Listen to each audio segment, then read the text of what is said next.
আসসালামু আলাইকুম। কেমন আছেন সবাই? আলহামদুলিল্লাহ আমি অনেক ভালো আছি।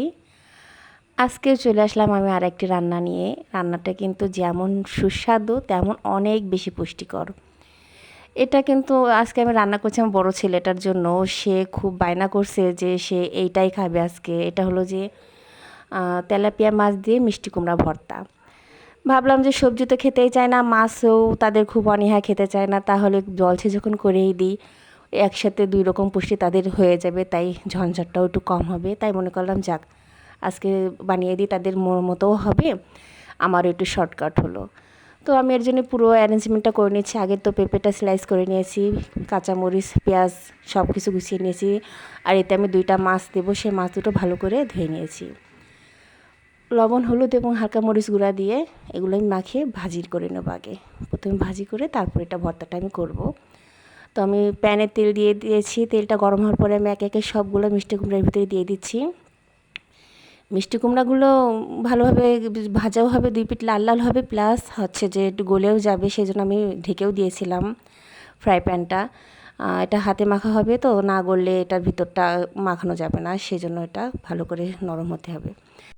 আমার কুমড়োগুলো ভাজা হয়ে গেছে, এতে মাছ দিয়ে দিয়েছি। আমি মাছটাও ভালোভাবে ভাজি করে নেব। মাছটাও ভালো লাল লাল করে ভেজে নেব, যাতে মাছটার ভিতরে কাঁচা না থাকে। আর ভর্তাটা আমি কাঁচামরিচ দিয়ে করব। কাঁচামরিচটা আমি হালকাভাবে ভেজে নেব। চাইলে এটা কিন্তু শুকনো মরিচ দিয়েও করতে পারেন, শুকনো মরিচ দিয়ে করলেও অনেক টেস্ট হবে। ব্যাস, মাছ সব আমার ভাজা হয়ে গেছে। এবার আমি তেলাপিয়া মাছের কাঁটাগুলো ছাড়িয়ে নিয়েছি। তেলাপিয়া মাছের এই একটা কিন্তু বড্ড সুবিধা, এতে কিন্তু কাঁটা থাকে খুবই কম। আর এই কারণে বাচ্চাদেরও খুব পছন্দের একটা মাছ তেলাপিয়া মাছ। রুই মাছ বা অন্যান্য মাছে অনেক কাঁটা থাকে, বাচ্চারা খেতে পারে না, কিন্তু এই মাছটা কিন্তু অনেক ভালো এক্ষেত্রে। আর এই ভর্তাটার জন্য এই মাছটা অনেক বেশি উপযোগী। তো আমি মাছটা তো বাছা হয়ে গেছে, ভর্তাও করে এনে নেওয়ার জন্য প্রথমে কাঁচামরিচিতে একটু লবণ দিয়ে মাখিয়ে নিচ্ছি। এবারে কুমড়োগুলো এর সাথে আমি মিক্সড করে নেব।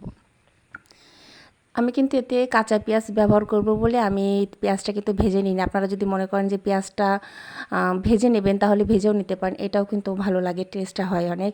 কিন্তু আমার জন্য ভর্তাতে একটু কাঁচা পেঁয়াজের যে স্মেল, ওটাই যেন অনেক বেশি ভালো লাগে, সেই জন্য আমি ভর্তাতে বেশিরভাগ সময় আমি কাঁচা পেঁয়াজটা দেওয়ার চেষ্টা করি। এতে সরিষার তেল দিয়ে আমি ভালো করে মাখিয়ে নিয়েছি। আমার ভর্তাটা কিন্তু হয়ে গিয়েছে। আর যেহেতু আমার বড় ছেলের বাহানা, তাকে এটা করে খাওয়াতে হবে, তো আমি এটা তাকে আগে বানানোর সাথে সাথে তাকে আমি ভাত মেখে খাওয়িয়ে দিচ্ছি। আল্লাহ হাফেজ।